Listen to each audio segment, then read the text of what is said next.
Hello, everyone, and welcome to another episode of Main Street Universe, the show and network reminding you that the mysteries and possibilities of the universe are closer to Main Street than you may have ever imagined. And today, we're going to discuss the state of, and this will be a brief podcast, and we'll begin a discussion of the state of religion itself in the world, but I'm specifically maybe going to focus on America, where I live, here in Hagerstown, Maryland.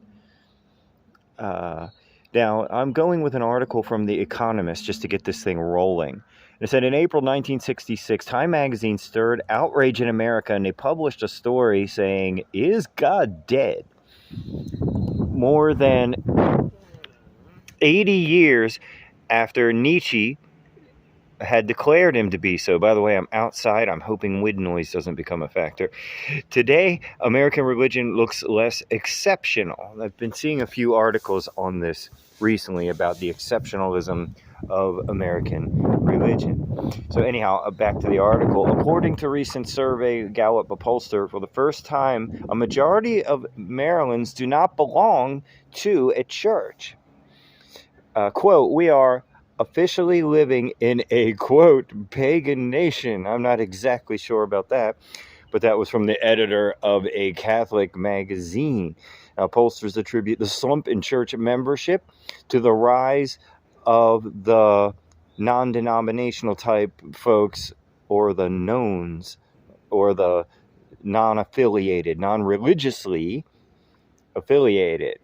Now, they say the non-affiliated now represent a third of the U.S. population, yet it is a subgroup, those who believe at nothing in particular, they're saying, that is redrawing America's religious landscape. And I'm outside here, and it's quite a bit of noises going around. There's a race happening, and I live in a busy city. It's hard to find quiet places, but that's okay. Though usually lumped in with atheists and agnostics under the religiously unaffiliated category, nothing in particulars, which I think is better than nuns, or N-O-N-E-S, as they were saying, are a distinct religious group. They're twice as numerous as atheists and agnostics. Okay, now we're doing wordplay, and that's quite all right. I think this plays into maybe a different issue than even what the article suggests. And saying things that are a bit loaded maybe gets readers, like saying, "Is God dead?" I view this as, in general, that group activity may be down. And especially being online, being on our devices, being on our phones. I'm looking at a phone right now. And people have become a little less connected, though they may do so in online ways. So I think what churches are going to have to do is to evolve. And I'm sure they have already thought of this. I was living in a Christian mission for about 9 months, and Christians were always talking about, how they're threatened, or how their populations are dwindling in the faith. And I would say I'm not exactly sure about that, though church going might be down. And in the case of my faith, my religion of Wicca, or paganism, some say, though I haven't really seen hard, cold numbers, some say that it is the largest growing faith in America. I think it goes more to just in general New Age spiritualism / throw paganism or Wicca into that mix, and then you might have your number. But it makes perfect sense to me because it's there are rules, but it's not as rule-based or as organized unless you belong to, say, a coven or a tradition, in which case it's still kind of an eclectic, there's an ant on my arm, an eclectic practice for so many. It depends on how you express it. You can express it through a tradition, or you can express it, of course, eclectically.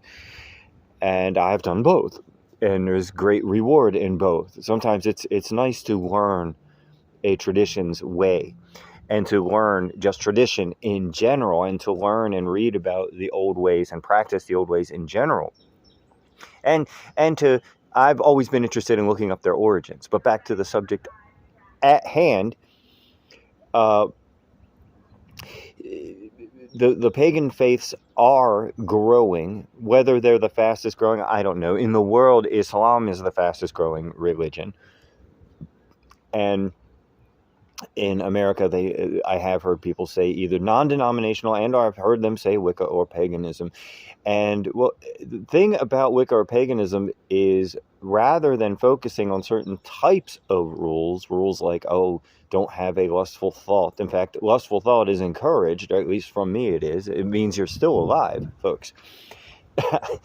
And what you instead focus on is transformation. To me, everything about Wicca, everything about paganism is about transformation. A belief in magic. The magic is meant for your personal transformation of all forms, mental, spiritual, and physical. And that would go for the belief in divination. So there's no rules against engaging in spiritual technologies.